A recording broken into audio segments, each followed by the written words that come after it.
बिस्मिल्लाहिर्रहमानिर्रहीम। तेल असी गड्ढे सी ते तिली गड्ढी सी, दो असी तेल भी गड्ढे ने तिली भी गड्ढे ने। पिछली वीडियो तुहानूं दिखाई सी जो 1 महीने दे तेल सी ते हुण तकरीबन माशाअल्लाह साढ़े 2 महीने दे तेल हो गए ने। बड़े सोहने ते ज़बरदस्त बहुत ही अच्छे तेल साढ़े होए ने, तुहानूं दिखाने आ ते तुहानूं दसने असी बी कित्थों लिया है। ते माशाअल्लाह तेल पूरे इलाके च ये तेल नहीं है जे ये साढ़े तेल खड़े ने। वीडियो तुसीं देख रहे जे तेल माशाअल्लाह किन्ने जबरदस्त ऐ इक्को लैवल ते खड़े ने, उच्चे नीवें नहीं है, बराबर उत्तों लैवल। ते इहदी तुहानूं फली माशाअल्लाह चेक कराने आ कि पौधे नूं फली हेठों लैके उत्तों तक लगी है ते किवें लगी है। कुछ वैरायटियां तिलां दी हुंदियां ने जिन्हों ते अल्हम्दुलिल्लाह जी मौसम बड़ा सोहना, अज बहुत ठंडी ठंडी हवा है, बारिश हुई है, फसल बड़ी खुशहाल खड़ी है।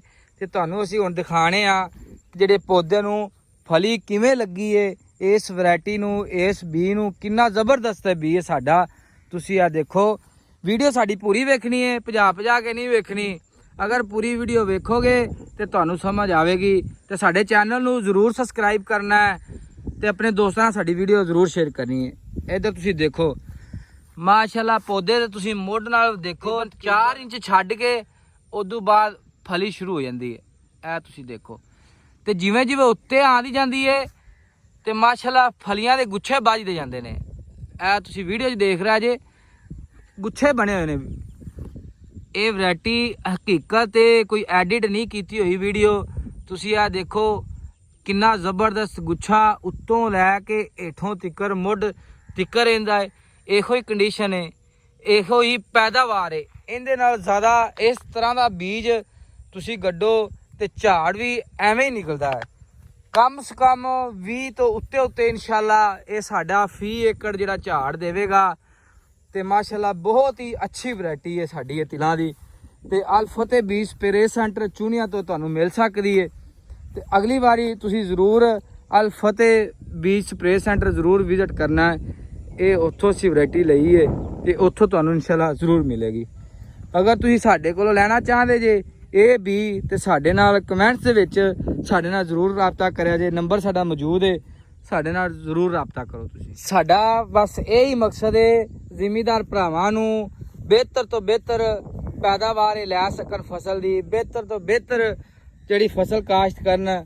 माशाअल्लाह तुसीं आ देखो तिली दा जिहड़ा ना ये तेल दा किन्ना झाड़ है ते फली चफेरे फली लगी है, बहुत ही माशाअल्लाह सोहनी चफेरे फली लगी।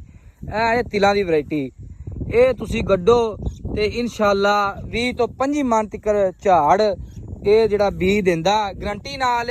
थल्ले DAP दी एक बोरी पाओ ते उत्ते कोई पानी दी लोड़ नहीं दी, कोई गल नहीं, कोई बात नहीं। बाकी अल्लाह पाक बारिश पा दिंदा ते उहदे नाल हो जांदी है। असीं इहदे थल्ले सिर्फ DAP पाई सी, DAP पाने तो बाद ए सानूं नतीजा मिलिया।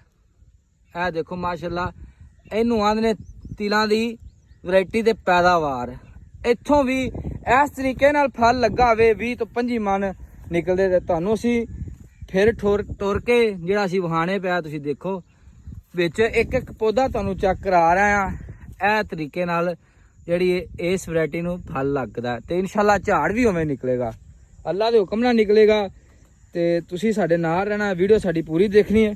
तुहानूं पूरा एकड़ जिहड़ा फिर टुर के असीं वहाने पिया, कोई इहदे च ओला नहीं हैगा। ए माशाअल्लाह तुसीं देखो तुसीं जिहड़ी फल किवें लगा इहनूं। ते अगर तुहानूं साडी वीडियो चंगी लगी होवे साडे चैनल नूं जरूर सबसक्राइब करना है ते अपने दोस्तां नाल जरूर शेयर करनी है। अगर ये तुहानूं बीज चाहिदा होवेगा कमेंट्स बॉक्स दे विच साडे नाल जरूर तुसीं राबता कर सकदे जे। अल्लाह हाफिज़, रब राखा।